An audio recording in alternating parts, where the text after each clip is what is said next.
Welcome back to PRN Test Drive. I'm your host, Nile, and today we're wrapping up 3 weeks of full-size luxury SUVs with this 2026 INFINITI QX80 Sport. Now, we just featured the Lincoln Navigator and the Cadillac Escalade IQ. This is now the third in a row, and I'm going to be telling you not only how this vehicle is, what's new for 2026, but how it compares to those direct competitors. So let's get started. Right off the bat, pricing $122,000 Canadian, about $104,000 in the US. When we compare that to the Escalade Sport, which I would say is the most comparable to this as configured, that's $142,000. So about $20,000 more than this Infiniti. Now, I just mentioned that we featured the Navigator Reserve. If you configure it the same way with a lot of the same features, the paint and all that, you'd be looking at $138,000 for that vehicle. So again, this comes in about $16,000 less. Now, how does the engine compare? That's going to be the big thing. I think a lot of people are going to be talking about engine performance. This uses a 3.5-liter turbocharged V6 engine, produces 450 horsepower, 516 pound-feet of torque. Those numbers are better than the rest because the Cadillac, coming in with their, well, powerful Dinosaur 6.2-liter V8, only produces 420 horsepower and only 460 pound-feet of torque. Those are pretty low, but what can you do? The Lincoln Navigator uses a twin-turbo V6 3.5-liter EcoBoost engine that produces 440 horsepower, so still 10 less than this Infiniti, and 510 pound-feet of torque. It's only 6 difference. That's kind of within a bit of a ballpark margin of error there. So you're getting the most power when it comes to the Infiniti. The fuel efficiency is pretty good too, which we'll talk about on the road test. And then the pricing, you really can't beat it. Now, before we go through all the things that I think should be on your list when you're considering a full-size luxury SUV and why this stands out, let's talk about what's new for 2026. This sport grade trim is new for this model year. You get a new grille, restyled front bumper, and unique 22-inch rims. We also have the dark exterior trim around the vehicle, which gives it kind of like that dark chrome look. I think it's really cool. You get darker mirror caps, the lower bumper finishers, dark roof rails, and the dark badging. We also have the exclusive dusk blue interior. As you can see, I'm wearing blue, the vehicle is blue, the interior is blue. I'm feeling blue, but not because I'm driving the Infiniti. I think that the color's super sharp. I love blue, so why not just match with the vehicle? And if you're curious, it is the Grand Blue paint.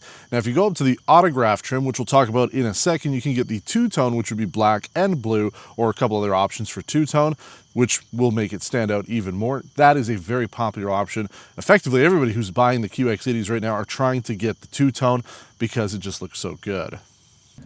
Now, unlike Cadillac and Lincoln that are going for these huge panoramic displays, the Lincoln goes all the way across the dashboard. The Cadillac, just massive screen. Things are a little bit more traditional here when it comes to the QX80, and I personally like it. We have two 14.3-inch screens, one for the driver cluster, one for the infotainment. We also have a 9-inch command center for things like your HVAC controls, drive mode. You can control the back seats for their HVAC, so it's good there. And then we also have a color head-up display. You don't get that on the Lincoln Navigator. We also have the video rear-view mirror, much like the Escalade, but unlike the Navigator. We have heated, ventilated, massaging, and memory front seats, which kind of standard across the board for these vehicles. Second row seats, heated, ventilation, and power. We also have the 24-speaker, 1200-watt Klipsch reference premium audio system on here. Not only does it sound great, and Klipsch being a high-end brand, more of an audiophile brand, it's nice to see that trickling in to the car space. It has a unique presence here in the Infiniti and Nissan lineup. But we also have what they call individual audio for different notifications. So for example, my Siri and notifications from my iPhone come through the headrest speakers for me alone. And it also says that you can take phone calls from the speakers there, so the driver can hear the phone call, but the rest of the passengers can still be listening to music. That's pretty cool stuff. Some of the other features you might notice, I don't have a wire hanging down from the dashboard because the vehicle has built-in dash cam. That's something that I really think needs to be standard across the board now. So we have the front-facing camera that you can control, but it has 360-degree view of the vehicle while you're driving. You can access it anytime, and the cameras are actually pretty good on this vehicle. But the interior here is exactly what I would expect to find at this price point. It's extremely well laid out. The materials are all soft touch, or you've got the faux wood trim throughout, but it just feels premium. It feels luxurious. I don't feel like I'm being cheaped out when it comes to this vehicle's interior. I like it quite a bit. Now, I know what you're thinking. You're going to say, Nile, I love what you're talking about. There's so many features, but I want more. Well, don't worry. The autograph trim is the top-end trim when it comes to the INFINITI QX80. I drove it last year at Ajax Test Fest. Didn't have a chance to film it, but James did feature it about, 8 months ago or so. So you can check out his video to know everything about it. But it adds things like the ProPilot 2.1 hands-free highway driving assist system. You get second row massaging seats, the second row console that has ability to change HVAC and seat controls, third row heated seats, the front fridge, which everybody needs, in-car camera, open pore wood, and then, as I mentioned before, the two-tone optional paint. You can get it on that. Now, if you were to configure one of those with the two-tone blue paint, $132,690 as of filming this. That's still about $6,000 less than the Navigator and about $10,000 less still than the Escalade. So if you're looking for the best bang for your buck, I mean, this is the way to go. But I also know what you're saying, Nile. Why am I going to worry too much about price? I'm just going to lease this thing for a few years, so it's only going to be the difference of maybe 20, 30 bucks on a monthly payment. Well, don't worry. There are more reasons why I would consider this INFINITI QX80 over the American competitors. We're going to take it on the road now, and I'll tell you why. All right, let's talk about fuel efficiency first when it comes to this and the competition. We completed our 100-kilometer test loop in eco mode in 10.3 liters per 100 kilometers, which is pretty good because last week I did the exact same route. Pretty much the same temperature conditions, almost the same exterior conditions too. It's dry, it's kind of warm here. And the Lincoln Navigator did 11.7 liters per 100 kilometers, so quite a bit worse. Now, comparing it to the Escalade, we drove that like a year ago. That was on the St. Thomas test loop. Kind of similar, but you can't quite compare it. That was 11.9 liters per 100 kilometers. So weirdly enough, the Lincoln's just not super efficient, considering this uses a 3.5 liter V6 just like the Lincoln. But INFINITI's doing some good tricks when it comes to the efficiency of it. Plus, you get a little bit more power. So I think overall, that's the way to go. If you're looking for the performance, I know there's still going to be people that want to have the V8 engine. I don't know why you would at this point. It wastes gas, even with fuel saving. It's just not efficient, especially in town. You could argue you can go with the diesel, with the Escalade, that's fine. If you're doing a lot of highway stuff, no problems. I've had no problems with this engine. It gets me up to speed. I've put my family in here. I haven't really loaded this thing up, but still, absolutely no issues when it comes to the overall performance of this, but the efficiency has been good. We also have the 9-speed automatic transmission on here. I think it's really smooth, shifts well, knows where it needs to be. I've kept it in standard mode, which is what it starts up in, and the vehicle's been fine. There are flappy paddles if you wanted to shift the gears yourself. I have done it just to try to emulate some engine braking, and it was fine, but nothing to be excited about. So I think that's really going to be if you're towing, anything like that, you want to be able to control the gears. You're not going to use it on a daily basis. But let's talk about the ride and comfort, because I think that's going to be key. Unlike the Navigator, this uses an air suspension, like the Escalade. I find that it rides pretty well. In fact, out of the three, the Escalade IQ, which I know is an electric, the Navigator, and this has had the best ride. As I'm driving along, it's just smooth. You feel some of the bumps, you hit potholes and things like that. Obviously, you're going to feel it, but I just find that the ride has been much smoother on this. And we noted that when I drove the cousin vehicle to this, the Nissan Patrol, as I like to call it, the Armada here in North America, right? It's the same vehicle, just not as dressed up as nicely. It was exceptionally smooth.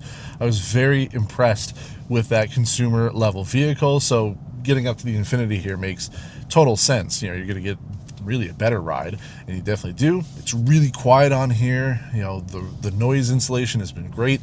I've got no complaints with that. Music system's phenomenal. I love it. Might be my favorite one in the segment. Just sounds great. And then I love that individual audio. It's really cool. You get used to it. You're hearing like your notifications kind of behind your head, but it is pretty cool and it does work. And then space and comfort. I mean, what more could you expect?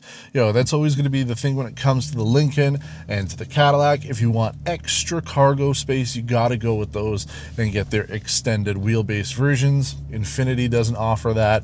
You can't get it. Lexus, same thing if you go with the LX. Unfortunately, it doesn't happen. So you're out of luck if you need even more space. But I think for me, It's been fine. Cargo capacity has been good. You can fold the seats flat, unlike, especially the Cadillac. You can fold the third row flat, and the second row can still go back all the way. And it's power operated too, that third row. So if you want to fold them flat, pull them back up, it's pretty easy to do from the back of the vehicle, and you can drop the suspension as well from the trunk. So if you're loading up some stuff, you're good to go. I mean, really, when I've been driving this thing this week, there's nothing that's missing. Even though I know I don't have the autograph, I'm not getting the hands-free driving system. There's no rear massage seats. You got to go up for all of that stuff. That's fine, because the price difference is pretty affordable. I know it's like 10 grand, but it's 10 grand compared to going up to 42,000 to get the 142,000 to get the Cadillac, or 138,000 to get the Navigator, right? So it's a step, but you're still spending less money than the American competition. And I have to say, I know that when it comes to Infiniti, it's not usually the top of mind when it comes to a luxury vehicle, but this really has surprised me, and it really has shown me that Infiniti can take the luxury game seriously, especially at the top end. I mean, it's expensive, but it is a very suitable competitor to the American brands. And if we have a chance to drive the Lexus, I'm sure that it would be pretty well suited against that as well. So Toyota, if you're interested, please put one of those on the fleet. We'd love to drive it. But I really don't have any complaints about this. This has done everything that I wanted the Navigator to do, but this has done it better. The Navigator is meant to be comfortable and quiet and relaxing when you drive. This has just been that, plus I think it looks great. It looks way better than especially the Navigator. The Escalade still is kind of my go-to, but man, I've had a lot of people compliment me on this. And again, coming back to back with those other full-size SUVs, one right after another, doing effectively the same thing every single week with them, more people have been paying attention to this. And it might be because it is unique, right? You're not going to see as many of them on the road compared to an Escalade, but still, I mean, this, without a doubt, is the one that I would go with. I am buying this.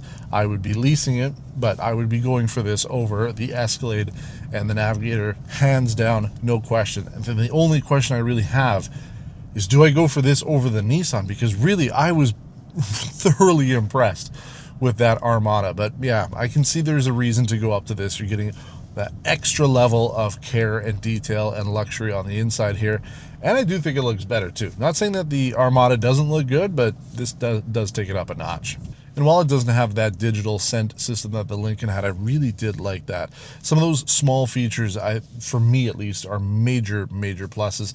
The built-in dash camera system is just, it's a no-brainer for me, because I do swap between vehicles. I always have to install them, but even if you don't, even if you're not like me and you just want to have a dash cam that works, the fact that it's built in, so you know it's always going to work, then I mean, what more could you want, right? I mean, it doesn't take up a lot of space. It looks clean. It's built into the infotainment system, so you can see all your recordings and pull them off if you need to. And if you've got the Infiniti app, it makes it even easier. So things like that just work. The air suspension, for me, I like having it. Just drops the suspension enough, so when you're getting in and out, I almost don't need the fixed running bars on them. And that's the thing too, right? Lincoln, Cadillac, they offer power deploying running boards. This one's fixed like the Escalade IQ was. So if you want a little bit more flexibility with that, you're out of luck. But still, I mean, for what you're getting, I think that this has just done everything I wanted to do. I've been very impressed. So if you have any questions about the Infiniti QX80, as always, we do try to get back to everybody as quickly as possible.